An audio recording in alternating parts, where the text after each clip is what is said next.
गुरुदेव, आपके चरणों में कोटि कोटि प्रणाम।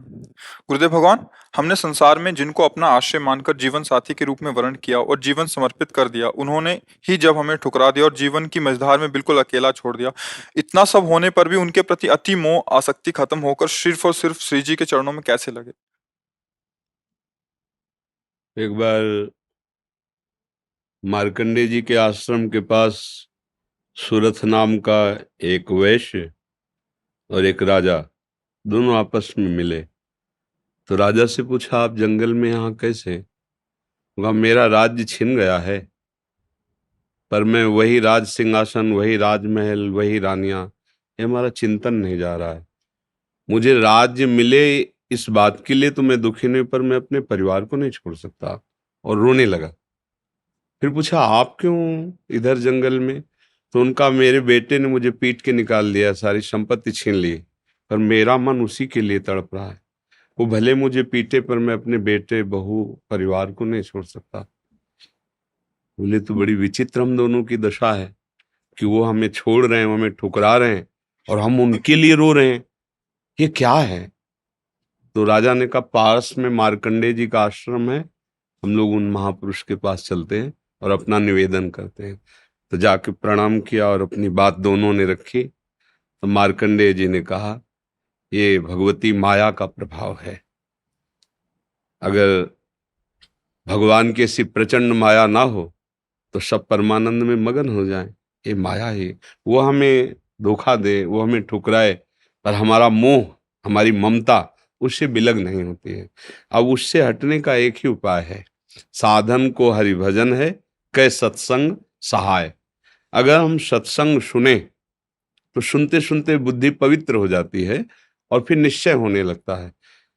आप जिनके लिए रो रहे हैं, जिनकी बुद्धि पावन हुई, उन्होंने तिरस्कार पूर्वक छोड़ दिया। रत्नावती जी, भक्तमाल में चरित्र है, पढ़ लीजिए।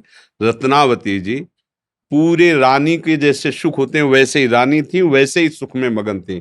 कोई हरि भक्ति, कोई भजन, कुछ नहीं। और राजा भी अत्यंत प्यार करते थे। पर दासी, वो वृंदावन आती थी और संतों का संग करती थी, सत्संग, तो उसके हृदय में गोविंद के चरणों में प्रीति उत्पन्न हो गई। वो रानी के कभी पैर दबा रही होती तो एकदम बोल पड़ती, हा कुंज बिहारी, हा गोविंद। तो रानी सावधान होकर देखती, तू रहती तो मेरे संग है, मेरी निजी दासी, अंग सेवी, ये कौन है कुंज बिहारी, कौन है गोविंद? किससे तू प्यार करती है? आज तक मुझे नहीं बताया। हमारे यहाँ की दासियां तो आजीवन समर्पित अंग सेवी होती हैं, ये क्या? तो मुस्कुरा दी, बोली, महारानी आप अन्यथा मत समझना, ये कोई व्यक्ति नहीं हम जिससे प्यार करते हैं। नहीं नहीं, तू पूरी बात बता दो, मत सुनो, मत सुनो, नहीं किसी काम के नहीं रह जाओगे। और रो पड़े। भगवान का जो प्यार होता है ना हृदय में, वो अलग कोटि का होता है। वो बस मत पूछो, आप मत पूछो। अब तो और आकर्षित हुई, नहीं नहीं आप बताओ ना। तो जब बैठ करके भगवत चर्चा, उनकी रूप माधुरी, गुण माधुरी, वो तो इतना उसके हृदय में अच्छा लगा कि पैर दबाने से हटा के सिराने बैठा लिया। देखो तुम अब वहां नहीं, अब यहां बैठ के केवल हमें प्रभु की बात सुनाओ। इतना रंग चढ़ा कि हृदय विकल हो, उनका कैसे दर्शन हो सकते हैं? गोविंद के कैसे दर्शन हो सकते हैं? बिहारी जी के कैसे दर्शन हो? तो उनका, महारानी जी एक ही उपाय है, यदि प्रगट में संतों का संग किया जाए तो निश्चित संत सभा में गोविंद छुपे रहते हैं, वो जरूर कृपा करेंगे।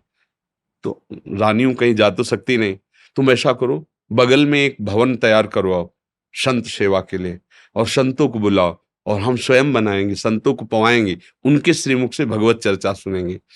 उस समय दिल्ली में बादशाह के समीप विराजमान थे माधो सिंह, उनके पति का नाम था। अब रानी का हुक्म, महल के निर्माण हुआ, पास में संतों, और खिड़की से वो दर्शन करती, फिर सुंदर भोग पधराती, जाके सब संतों को पवाती। ये जब सूचना पहुंची राजा के पास, बिना हमारे आदेश के संत निवास बन जाना, संतों के बीच में, रानी को ऐसे कोई सहज थोड़ी देख सकता, जाना सब। तो हुक्म कर दिया, बिल्कुल नहीं, संतों के समीप जाना बंद, ये सब बिल्कुल, क्योंकि एक राज मर्यादा होती है ना। और कुछ कठोर शब्द कहे, तुरंत नाई को बुलाया, अपना मुंडन कराया और संतों के बीच में बैठ गई। बोले, आज से राजअन्न का त्याग। अगर मैं कहीं रानी हूं, कहीं भी किसी भी अंग में, मैं उसे रानी नहीं रहने दूंगी जो मुझे संत और गोविंद से दूर कर दे, कदाप। ये जब सूचना पहुंची को तो मुड़ मुड़ा के बैठ गई। तो सोचा ये तो मतलब भारी के भारी अपमान, इससे ज्यादा क्या हो सकता है। अगर मैं मारता हूं तो प्रजा विरोध में हो जाएगी, इसलिए इसको मारना तो है। बोले, एक जंगली सिंह लाओ और छोड़ दो, तो संतों को, रानी को, सबको मार डालेगा वो। ऐसा ही किया गया। सैनिकों ने जैसे चारा रख के, बकरा आदि रख करके पिंजड़े में सिंह को बंद करके लाए और दरवाजे पे को, वही दासी जो उनकी गुरु थी, वो आरती की सामान दे रही थी और पूजन की थाल लेकर वो ठाकुर जी का श्रृंगार कर। दासी ने कहा, महारानी सिंह। जो ही पिंजरा से खोला गया तो ऐसे मुड़ी, उनका सिंह नहीं, नरसिंह भगवान पधारे, थाल लेके। सिंह ऐसे जैसे कोई गाय ना, सीधी गाय हो, ऐसे तिलक लगाया, आरती की, प्रणाम किया। ऐसे सब देखते रह गए। फिर लौटा सिंह को मारी छलांग, तो जो ऊपर बालकनियों में खड़े देख रहे थे ना मानसिंह के आदमी, फाड़ के फेंक दिया और गुर्राता हुआ भाग गया। अगर हम अपनी भक्ति के रंग में आ जाए तो फिर हमारा ये माया मोह संसार नष्ट हो सकता है। अन्यथा हमारे शब्द तो जरूर अच्छे नहीं लगेंगे, पर सही पूछो तो कृपा है जो असलियत का पता चल रहा है। यहाँ कोई किसी से प्यार नहीं करता। अपने सुख स्वार्थ की जब तक पूर्ति लगती है, हमारा मन जब तक राजी है, तब तक हमें आपको प्यारे कहते हैं, अपना प्यारा बना लेते हैं। और जब हमारा मन कहीं और राजी हो गया तो आपकी तरफ देखते नहीं। संसार का ये स्वरूप, पर मेरे प्रभु का ऐसा स्वरूप नहीं है। सबरी मैया कोई ऐसा थोड़ी बहुत रूप ऊंचे कुल की, ऐसा नहीं था। सबर जंगली जातियों में आती है उनमें, लेकिन भगवान की भक्ति से बड़े बड़े ब्रह्म ऋषियों के आश्रम में भगवान नहीं गए, सबरी माता के। भगवान ये सब संसार यही सब देखता है, तुम्हारा रूप, तुम्हारा गुण, तुम उसके काम के लायक हो कि नहीं हो। अगर स्वार्थ की पूर्ति लायक नहीं हो तो कोई भी हो, हट जाओ या वो मार डालेगा। संसार का स्वरूप है, कोई न कोई नाटक करके तुम्हें नष्ट कर देगा संसार। लेकिन हमारे भगवान कैसे भी नीच, पतित, अवगुणी, कुरूप, बिल्कुल मूर्ख कैसा भी हो, भगवान उसे अपनी गोद में ले लेते हैं। तो एक ही उपाय है, भगवान के चरणों का आश्रय लेना, वही परम पति हैं। देखो मीरा जी ठसक से कहती, मेरे तो गिरधर गोपाल दूसरा न कोई। और ये कभी धोखेबाज नहीं है, कभी धोखा नहीं। हम सही कहते हैं। अगर हमें जैसे बचपन से लगे रहे ना, हमें बात समझ में नहीं आती ना, तो हम ये जरूर माइक से कहते हैं कि भाई देखो, भक्ति करना ठीक है, पुण्य है, मंगल है, लेकिन हम अपनी छाती की बात कहते हैं। अभी तक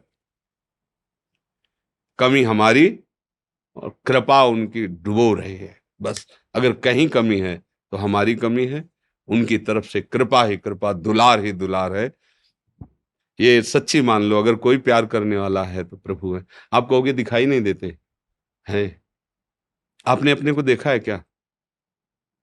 अगर प्रभु से देखने पर ही प्यार करते हो तो आप अपने से प्यार करते हो ना। देखो ना, आप अपने से प्यार, आपने अपने को देखा है क्या? आप तो शरीर को देख रहे हैं, बिना देखे भी आप अपने को बहुत प्यार करते हैं, आप अपने आप को बहुत प्यार करते हैं। अगर ये पता चल जाए कि हाँ कैंसर हो रहा है और आपको क्षति पहुंच जाएगी तो आप यहां से कटवा देंगे। अपने आप से ज्यादा प्यार आप किसी को नहीं करते, टांग कटवा देंगे आप। अगर ऐसा लग जाए कि अपने को बहुत अशांति, जीना मुश्किल है, अब क्या करेंगे, कैसे मुंह दिखाएंगे, तो आप जहर खा लेंगे, फांसी पे चढ़ जाएंगे। मतलब समझिए, पर आपने अपने को देखा नहीं, जाना नहीं, फिर भी आप बहुत प्यार करते हैं।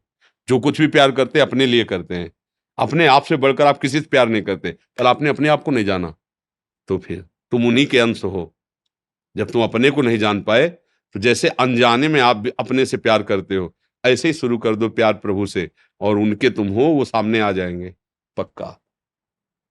ऐसा नहीं है तो अब विमान से उतरते हैं, ऐसे दोस्त की तरह मिलते हैं भगवान। पर बस यही है कि जैसे आप कहो कि हम राष्ट्रपति से हाथ मिला के आ रहे हैं, प्रधानमंत्री से हाथ मिला, तो गांव का आदमी से प्रधानमंत्री से तुम कैसे मिल सकते? क्यों नहीं मिल सकते? भारत के नागरिक है, हम अधिकार पुष्ट करें अपना, और जरूरत दिखाएं तो हमें मिला दिया जाएगा। ऐसे हम अधिकार पुष्ट करें और चाहत हमारी प्रबल हो तो हमें भगवान मिल जाएंगे। वहां तो किसी की सिफारिश की जरूरत नहीं, खुद हमारे हृदय की बात सुन रहे। एकमात्र भगवान के चरणों से ही हमें शांति मिलेगी, वही हमारे हैं। दूसरा तो सब छल हो रहा है।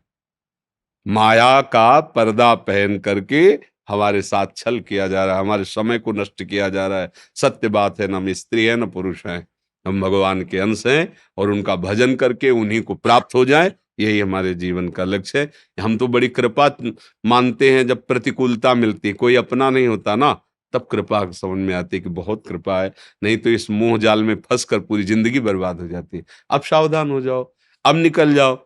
पर इधर का रास्ता चलना थोड़ा कठिन है, इसलिए कुछ भी हो जाए फिर इधर नया चुन लेते हैं, नया मित्र चुन लेते हैं, नया घर चुन लेते हैं, नया वर चुन लेते हैं। बस इधर ही वो खोज शुरू की है ना अनंत जन्मों से, वो ये नहीं समझ पा रहा कि अंदर बैठा है, कह रहा लौट आओ, हमसे मिल लो।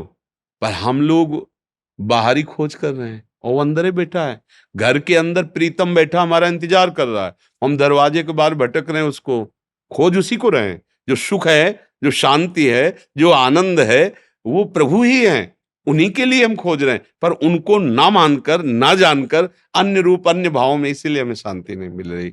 मुझे लगता है नाम जप करो, सत्संग सुनो और प्रभु को अपना मानो, फिर वो जैसे जीवन निर्वाह करवाएं उनके ऊपर छोड़ दो। वो चाहेंगे पति रूप में मिल जाएंगे, मित्र रूप में मिल जाएंगे, वो जो चाहे जैसे चाहे, पर अपना जीवन का भार उनको दे दे। ये संसार कपटी और छलिया है, यहाँ कपट और छल ही मिलता है। प्रेम तो कोई भगवत कृपा पात्र जनों को ही समझ में आता है, नहीं तो कहाँ प्रेम। अच्छा, वो कौन सा मैरिज कहते हैं, लव मैरिज, तो मैंने प्रेम का विवाह, इससे बढ़िया और क्या बात होगी। भाई पहले तो गांव में था कि वर दूल्हा को नहीं दे, मतलब वर दुल्हन को नहीं देखा, दुल्हन दूल्हा को नहीं देखा। ऐसा नहीं था कि वो लड़की लड़का देख के बाद के ब्याह होता हो, ऐसा पहले नहीं था। गांव में तो माता पिता तय कर लेते थे, हो जाता। मतलब प्रेम का मतलब आपने चयन किया दोनों ने मिलकर, ये तो बढ़िया बात है ना। अब आपका मन मुटाव तो होना ही नहीं चाहिए, क्योंकि दोनों ने प्रेम विवाह किया, मतलब दोनों ने चयन किया, और 1 साल बाद तलाक हो जाता है। भाई कैसा प्रेम विवाह। वहां तो न वर को देखा था, न दुल्हन को देखा था, माता पिता की मर्यादा में आकर ब्याह किया और परिवार सुसज्जित मंगलमय आजीवन निर्वाह करते हुए, पूरे घर की सेवा, परिवार की सेवा, पति की अधीनता, पति पत्नी को ही अपना सर्वस्व मानते हुए, ऐसे ही भाव से आज हमारा क्या वातावरण हो रहा है। क्या हमारी उन्नति हो रही, क्या उन्नति हो रही। अगर पीछे से देखा जाए तो हमारी बड़ी, और ठीक है माता पिता की पसंद थी, आपने पसंद, आपने खुद पसंद किया ना, तो अब अपनी पसंद का निर्वाह करते जीवन भर दोनों मिलके। ये क्या बीच में, ये क्या, ये प्रेम विवाह है। अरे एक बार प्रेम कर ले तो फिर जैसा है हमारा है, जैसी है हमारी, आजीवन उनका निर्वाह करे, ये भगवान की भावना से पुष्ट होकर चले। ये क्या दलित दुरा है कि आज इससे कल उससे, फिर ये तो पशु वाली चेष्टा हुई। ये मनुष्य वाली चेष्टा, धर्म वाली चेष्टा, प्रेम वाली चेष्टा थोड़ी। प्रेम का है कि भगवान ने एक बार विधान बना दिया गृहस्थी में, हम उसी विधान में संतुष्ट रहकर धर्मपूर्वक पर न सत्संग है, न शास्त्र स्वाध्याय है, न भजन है, तो ये बातें सब लिखी हैं, दिमाग में नहीं आ सकती, हम ऐसे आचरण नहीं कर सकते। तो भगवान की कृपा से यदि आपको सत्संग समझ में आ जाए तो भगवान का आश्रय लो, वही मंगल करता है।